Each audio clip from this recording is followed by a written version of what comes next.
ওই ফিলিস্তিনিদেরকে নির্যাতন করতে করতে করতে করতে আজকে তারা বিশ্বের রুলিং স্টেট হয়ে যাচ্ছে। বিগত 100 বছর ধরে আমরা একটা তামাশা দেখছি। আরব বিশ্বের নাকের ডগার উপর বসে তারা এই কাজ করেছে। শুধু তাই নয়, অনেক আরব নেতা ওদের সাথে আতাতও করেছে, মেনেও নিয়েছে। কয়েকটা আরব ইসরায়েল যুদ্ধ হয়েছিল ঠিকই, কিন্তু পরবর্তীতে আপোষের সমঝোতায় সব মেনে নেওয়া হয়েছে। তো এখন আমরা দেখি যে প্যালেস্টাইনিদের অধিকার কোথায়। এখানে মানবাধিকারের কথা বলা যাবে না। এখানে নির্বিচারে তাদেরকে হত্যা করা হবে।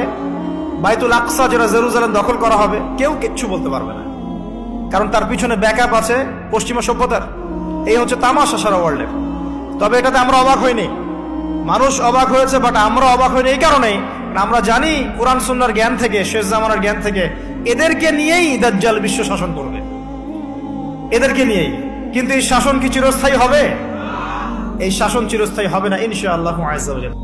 এখনকার যুগে কোন রাষ্ট্রের যদি অর্থনৈতিক ভিত্তি খুব শক্ত থাকে, কোন রাষ্ট্রের যদি সামরিক অবস্থা খুব ভালো থাকে এবং পারমাণবিক ওয়েপেন্স তার কাছে থাকে, আকাশ প্রতিরক্ষা ব্যবস্থা থাকে, স্যাটেলাইট থাকে, সায়েন্স অ্যান্ড টেকনোলজি থাকে, মেডিকেল সায়েন্স ইঞ্জিনিয়ারিং এর মধ্যে সুদক্ষ মানুষ থাকে এবং মিডিয়া থাকে, স্বতন্ত্র মিডিয়া, এই প্রত্যেকটা সেক্টর, ফাইন্যান্স খুব স্ট্রং হয়, জিওপলিটিক্যাল ক্ষেত্রগুলো স্ট্রং হয়, তাহলে ওই দেশটা ইনশাআল্লাহ তাআলা সারা বিশ্বকে শাসন করতে পারবে ইনশাআল্লাহ।